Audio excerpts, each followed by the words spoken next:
Redos patrocina este espacio. Amigas e amigos, benvidos unha semana máis ao Xornal Escolar.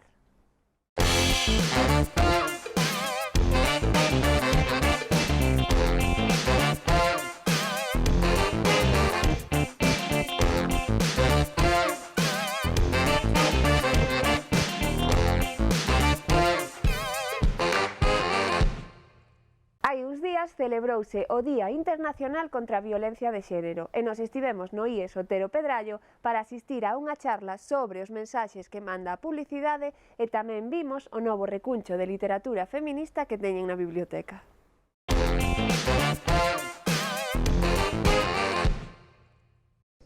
Estamos con Gela Sánchez Albornoz, que é experta en políticas de igualdade, e hoxe vai dar unha charla no IES Otero Pedrallo.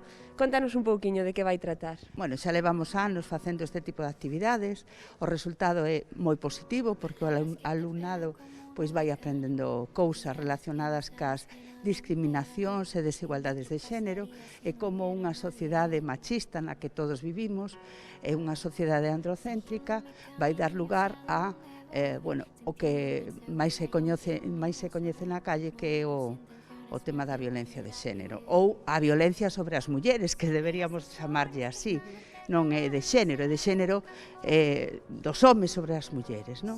Entón, hoxe imos falar deso, imos falar de un pouco da diferencia entre sexo e xénero para que saiban de que estamos a falar e despois imos adentrarnos en todo o que ten que ver como a publicidade, como os medios de comunicación nos están, aos rapaces e as rapazas, lles están dando unhas mensaxes discriminatorias, sexistas e que van seguir incidindo en que teñamos unha sociedade desigual e unha sociedade machista, non?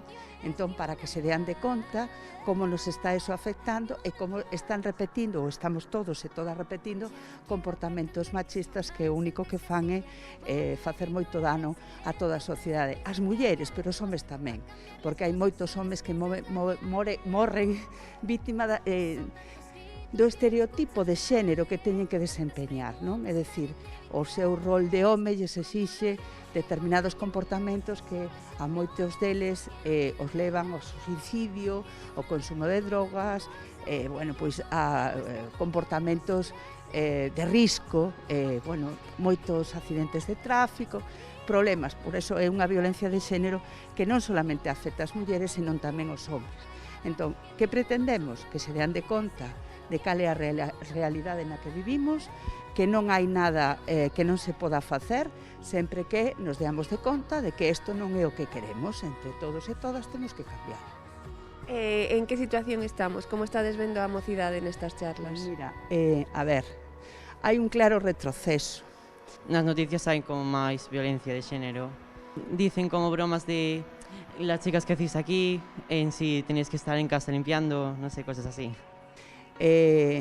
A pesar de que hai moitísima información, hai un claro retroceso na adolescencia, nos infantes e nas infantas, nas criaturas, porque hai unha deixadez por parte das familias e por parte das institucións académicas de formar, non solamente de instruir, senón de formar.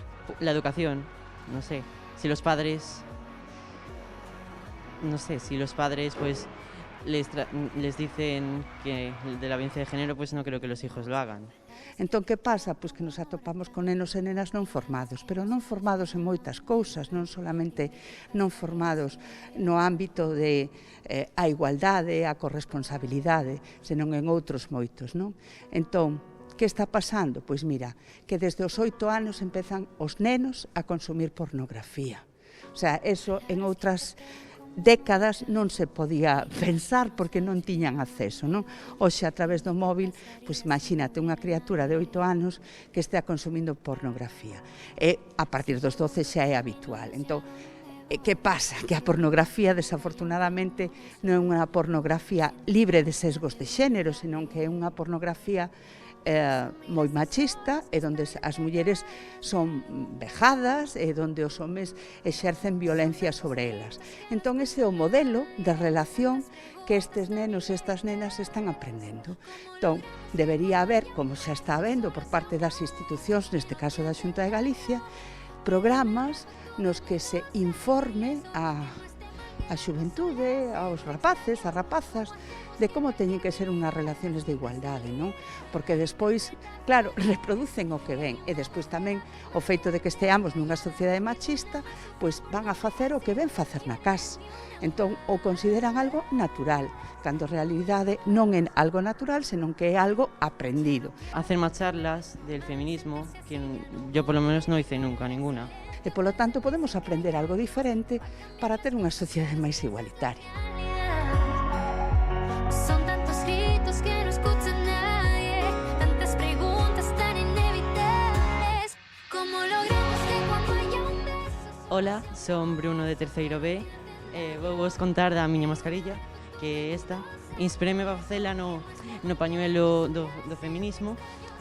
É toda unha canción do feminismo que é Ni una más, dunha cantante moi famosa. Que ni una más se va a permanecer callada, que ni una más sufra por dobles intenciones, ni una más,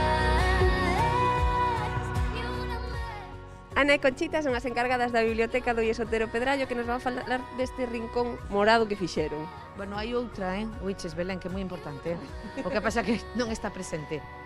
Bueno, que che fale ela, porque simplemente decir que este rincón antes está permanentemente ali, naquela andel que está baleiro. O que pasa que para visibilizarla máis, pues, puxo ela aí. E supoño que vai seguir aí, non? Entón, che fale ela que a que... Sí, aquí hai un montón de material que foron comprando e catalogando durante bastante tempo. E bueno, eu vin cando cheguei que estaba ali, que había cousas interesantísimas. E os rapaces, bueno, é certo que por un lado o vían ben, porque ao ir coller un libro, pois quedabanse mirando, pero non o tiñan accesible. Entón parecíanos que era millor que nada máis entrar na biblioteca, pois xa lle chamasen a atención os títulos, porque hai títulos con nomes chamativos, non? Como Bruxas, El siglo de las mujeres, Vivas nos queren, etc. Ou incluso o de Mafalda, que é unha recolecta de viñetas especificamente relacionadas ca muller e ca forma en que se tratou ao longo de moito tempo, non? Sobre todo esas actitudes que nos parecen moitas veces normais e que non detectamos como un problema e que realmente o son. Pensamos que a lectura que axuda moito. Foron moitos os actos conmemorativos que houbo nos colexios de toda a cidade sobre este día contra a violencia de xénero. Un exemplo deles é o Colexio Concepción Arenal, que nos manda este vídeo que representa tan ben a súa mensaxe.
E seguimos cos actos conmemorativos, aínda que neste caso imos falar sobre o Día das Víctimas de Accidentes de Tráfico, as que no Colexio Cardenal Cisneros lle dedicaron este vídeo tan fermoso.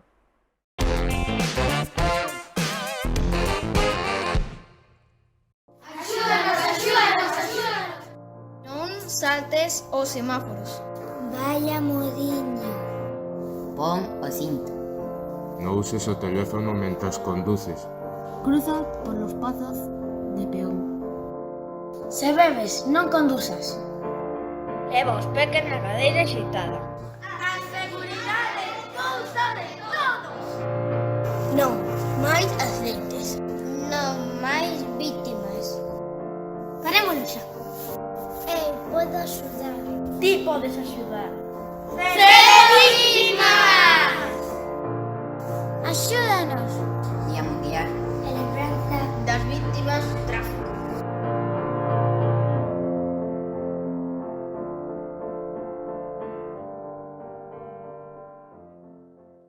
E de Salesianos chéganos agora este vídeo tan animado que fixeron para celebrar o Día de Santa Cecilia, que é a patroa da música.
Imos facer unha pequena pausiña e agora mesmo voltamos con moito máis Xornal Escolar.